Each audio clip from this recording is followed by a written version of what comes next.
Kodungallur Sunni cultural സെന്ററിന്റെ ആഭിമുഖ്യത്തിൽ നിർധനരായ രോഗികൾക്ക് സൗജന്യ മെഡിക്കൽ കാർഡ് വിതരണം ചെയ്തു. നിയുക്ത MLA OJ ജനീഷ് ഉദ്ഘാടനം നിർവഹിച്ചു. കഴിഞ്ഞ ദിവസം തെരഞ്ഞെടുപ്പിന്റെ റിസൾട്ട് വന്നതിന് ശേഷം പങ്കെടുക്കുന്ന മൂന്നാമത്തെയോ നാലാമത്തെയോ പരിപാടിയാണ് ഇന്നിവിടെ നടക്കുന്നത്. കഴിഞ്ഞ പങ്കെടുത്ത എല്ലാ പരിപാടികളും സമാനമായ സ്വഭാവമുള്ള ഒരു പരിപാടികൾ തന്നെയാണ്.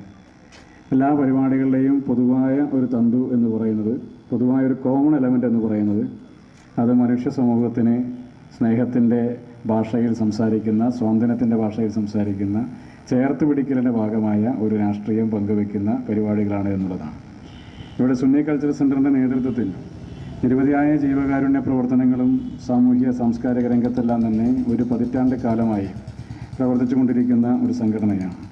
സമൂഹത്തിലെ പ്രയാസം അനുഭവിക്കുന്ന ജനങ്ങൾക്കിടയിൽ ഒരു ആശ്വാസമായി പ്രവർത്തിക്കുന്ന ഒരു സംഘടന അത്തരത്തിലൊരു പരിപാടി നടത്തപ്പെടുന്നു എന്നുള്ളത് അറിയുന്ന ഘട്ടത്തിൽ ഇതിൻ്റെ സംഘാടകരായിട്ടുള്ള ആളുകളെല്ലാം വിളിച്ച സമയത്ത് തന്നെ ഞാൻ വളരെ നിർബന്ധപൂർവ്വം തന്നെ പറഞ്ഞു, നിർബന്ധമായും പരിപാടിക്ക് എത്തിച്ചേരും. അബ്ദുറഹ്മാൻ ഹാജി അധ്യക്ഷനായി. Sayyid Shamsuddeen Thangal, Azeez Nizami, Rafeeq NA, Noushad, Sageer, Akbar, senior TA, Hyderali, Anwar Karayil എന്നിവർ സംസാരിച്ചു.